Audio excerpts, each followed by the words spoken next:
They head to a hotel where Alexander Skarsgård's freak self is jamming to 2003's hit single, Rock With You. Because why not? Oh, and Wayne Wonder eventually.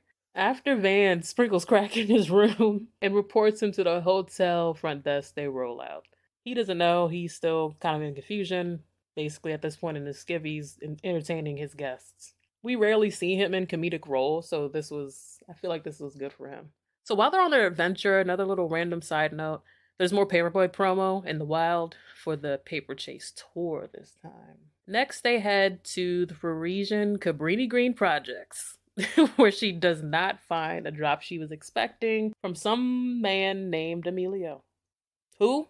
More on that later. They're confronted by some local guys, but that's interrupted by a driver in the background who hits a passerby and gets jumped, basically. Only for Van to give us the crackhead sprint we deserved this episode.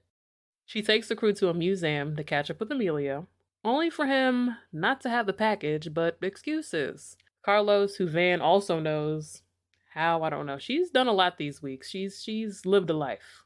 Carlos is the museum director. He clears out the museum of patrons, and Emilio gets ate up with a month-old 3-foot security baguette. Yes, the baguette she was carrying the entire episode, and we're just like, yo, why does she have this baguette in her bag? Where's the wax bag? There's no covering. It's just swinging around in the air. Like, yeah, it wasn't for consumption. Now for a dinner party where she is still carrying the baguette in her purse, bloodied up top. She didn't even try to wrap it up or hide it. It's just there. It has literally been a day.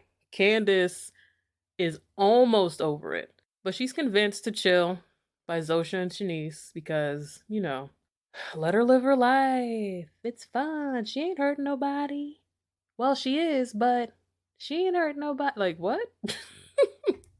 Then Alexander Skarsgård is revealed to be a sub with a humiliation kink. Apparently, the paparazzi caught him with the drugs and it was a whole thing, and he confronted her at the party, only to, yeah. And no more on that. Van introduces Candace to her Parisian man, like her actual partner that she kept referring to, but we didn't see until now, who's a chef. And then Candace, I feel like this is her last straw. She finally gets real with Van and questions her intentions and the overall odd behavior. The dialogue goes back and forth. Very nice scene. Like, I don't know.